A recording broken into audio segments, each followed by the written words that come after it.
सुरुवात करूयात. आज आपण पाहूयात व्यंजन संधी. व्यंजन संधी काय असते, जी आपण पाहिलेली आहे.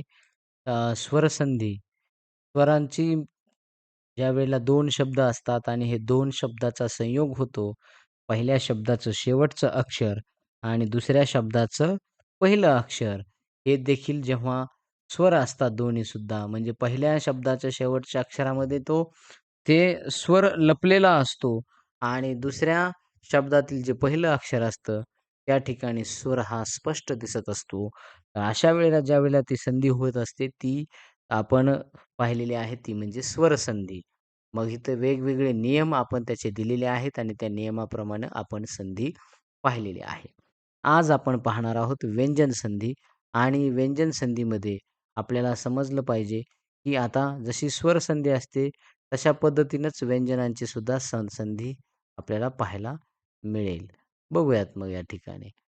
एकापाठोपाठ बघा येणाऱ्या 2 वर्णांपैकी पहिला वर्ण हा जेव्हा व्यंजन असतो व दुसरा वर्ण हा स्वर किंवा व्यंजन असतो. बघा त्यावेळेला आपण म्हणत असतो ती संधी जी असते ती व्यंजन संधी असते. व्यंजन संधीचे नियम बघा, ही ट्रिक लक्षात ठेवायची. व्यंजन संधीमध्ये व्यंजन असेल पहिलं आणि दुसरा मग स्वर किंवा व्यंजन त्या ठिकाणी येऊ शकतं. मग पहिला नियम आहे, पहिल्या 5 वर्गातील आता पहिले 5 वर्ग कोणते? क चा वर्ग म्हणजे क, ख, ग, घ, ङ, च, छ, ज, च चा वर्ग, त्यानंतर ट चा वर्ग, त्यानंतर त चा वर्ग आणि प चा वर्ग. हे 5 जे आहेत, पहिल्या 5 वर्गातील अनुनासिकांखेरीज म्हणजे अनुनासिक कोणते असतात त्याच्यातले? अ, जसं की पहिल्या ह्याच्यातलं लाईनमधलं क च्या लाईनमधले असतं ङ. त्यानंतर च, च, ज, झच्या लाईनमध्ये असतं हे न. त्याला त्र म्हणायचं नाही हां, ते त्र नसते, ते न असते. त्यानंतर ट, ठ, ड, ढ, न आणि त्यानंतर पुढे च, छ, ज, बघा सॉरी त, त, थ, द, ध, न आणि प, फ, ब, भ, म. हे जे 5 म्हणजे अनुनासिका असतात, तर यांच्या खेरीज कोणत्याही व्यंजनापुढे म्हणजे हे सोडता कठोर व्यंजन आले. आता कठोर व्यंजन कोणते असतात आपण आता याच्यानंतर पाहूयात तो लेसन काय आहे. व्यंजनाचे सुद्धा वेगवेगळे प्रकार असतात. तर तर ते जे व्यंजन आहेत, तर त्या कठोर व्यंजन म्हणजे कोणते? आता इथं क बघा सुरुवातीचे जे असतात क, ख समजा ग, घ आणि पुढं आहे ङ. तर यातले पहिले 2 असतात हे कठोर व्यंजन असतात आणि हे दुसरे 2 असतात हे मृदू व्यंजन असतात आणि हा जो असतो हा असतो अनुनासिक. आता पहिले कठोर व्यंजन आल्यास क किंवा ख यांच्यापैकी, तर आता तसंच मग च, छ, पुन्हा ट, ठ, पुन्हा त, थ आणि प, फ हे काय झाले? हे कठोर व्यंजन असतात आणि नंतरचे 2 येणारे ते मृदू व्यंजन असतात, मऊ असतात ते. म्हणून मग आता पहिल्या व्यंजनाबद्दल त्याच्याच वर्गातील पहिले कठोर व्यंजन येत असतं. जसं आपण आता पाहूयात. पोट शब्द आहे या ठिकाणी विपद. बघा इथं हा मृदू वर्ण आहे आणि पुढे नंतर येणारा जो आहे काल, इथं क आलेला आहे म्हणजे इथं बघा हा काय झाला? कठोर वर्ण आलेला आहे. मग आता अशी ज्यावेळेला परिस्थिती निर्माण होते, त्यावेळेला द आणि क चा मिळून द च्या जागेवर त बनतो. विपदकाल म्हणजेच काय बनला तो? विपत्काल. बघा द चा काय बनला तो? त बनलेला आहे. ही ट्रिक लक्षात ठेवायची. त्यानंतर बघा, कधीही लक्षात घ्या, शुद्ध पीडा. आता इथं इथं ध आहे आणि इथं प आहे. तर याचं सुद्धा बघा इथं जर आपण पाहिली लाईन ही त, थ, द, ध. हा ध आहे आणि त्याच्यानंतर पुढे त्याच्या संधीमध्ये हा कठोर व्यंजन आलेलं आहे. मग याच्या लाईनमधला पहिला कोणता असतो? त आहे. तर हा इथं त बनलेला आहे. म्हणून मग इथं शुद्ध पीडा असं या ठिकाणी तयार झालेलं आहे. इथं बघा या ठिकाणी इथं द आहे. तर द चा काय बनला? पुन्हा इथं त बनलेला आहे. म्हणून इथं द चा त आणि इथं त चा सुद्धा काय झाला? त अधिक प म्हणजे प म्हणजे त झालेला आहे. या ठिकाणी ध चा त झाले.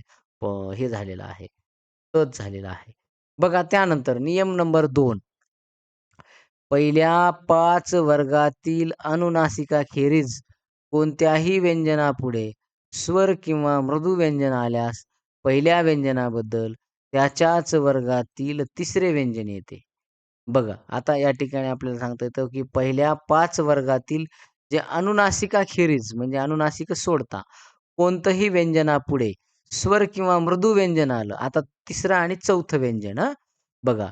तर त्याच वर्गातील तिसरं व्यंजन येत असतं. म्हणून आता इथं बघूयात आता हे आहे षट, इथं ट आहे आणि इथं आनन आहे. आता स्वर किंवा कोणतंही मृदू व्यंजन येऊ द्या. आता ट आहे म्हणजे इथं ट अधिक आ झालेला आहे. म्हणजे ट आणि आ म्हणजे इथं त्याचं तिसरं अक्षर आहे ट, ठ, ड म्हणून इथं ड तयार झालेलं आहे. तर षट आनन म्हणजे तो काय झाला शब्द षडानन. काय तयार झाला? षडानन तयार झालेला. आता इथं बघा सत आचार म्हणजे जिथं त्याचा द झाला, तचा द आहे. म्हणून मग या ठिकाणी सदाचार अशा पद्धतीनं सांगता येतं. त्यानंतर नियम क्रमांक 3रा आहे याचा, की पहिल्या 5 वर्गातील अनुनासिकांखेरीज कोणत्याही व्यंजनापुढे अनुनासिक आल्यास पहिल्या व्यंजनाबद्दल त्याच्याच वर्गातील अनुनासिक येते. फरक समजून घ्या. हे समजून सांगतो आता. बघा आपल्याला सांगितले पहिल्या 5 जे अनुनासिक आहेत ह्यांच्या सोडता म्हणजे इकडे येणारे जे आहेत इथं अनुनासिक येणार नाहीत. पहिल्या शब्दाचं शेवटचं अक्षर. तिथं मग तिथं कोणतंही व्यंजन असू द्या. पण त्याच्यानंतर अनुनासिक जर आलं, बघा इथं अनुनासिक आलंय आता. इथं न आलंय, इथं म आलंय. तर काय होतं, तर त्याच ठिकाणी त्याच्याच वर्गातील जे अनुनासिक आहे, म्हणजे इथं न, तच्या जागेवर न तयार होणार आहे. म्हणजे जगत अधिक नाथ म्हणजे काय झाला तो जगन्नाथ. म्हणून मग तचा न बनलेला आहे. हे लक्षात राहा. षट अधिक मास तो बघा शेवटचं अनुनासिक तयार झालं टच्या जागेवर षण्मास. षण्मास अशा पद्धतीनं. म्हणून मग हा 3रा नियम या ठिकाणी आपण पाहिलेला आहे. त्यानंतर आता पुढे जर पाहिलं तर नियम क्रमांक 4. नियम क्रमांक 4 आपल्याला सांगतो, त या व्यंजनापुढे च किंवा छ आल्यास तचा च होतो. बघा, त हे व्यंजन आहे आणि त्याच्यापुढं च किंवा छ आलं. इथं त आहे त्याच्यापुढे च किंवा छ आलं, तर त्याचा काय बनतो? च होतो. त या व्यंजनापुढे ज किंवा झ आलं. त या व्यंजनापुढे ज किंवा झ आलं, तर त्याचा लक्षात राहू द्यायचं आहे ज होत असतो. काय होत असतो? ज होत असतो. आता बघूयात उदाहरण. पहिलं तच्या पुढे च किंवा छ आलं तर च कसं होतंय?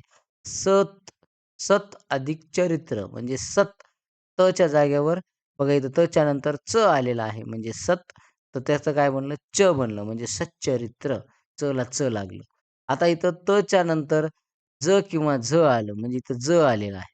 तर त्याचं पुन्हा ज होत असतं. म्हणून मग उज्ज्वल म्हणजे उत अधिक ज्वल बरोबर उज्ज्वल अशा पद्धतीनं होत असते. त्यानंतर 3रा या ठिकाणी आपली संधी आहे ती म्हणजे विसर्ग संधी.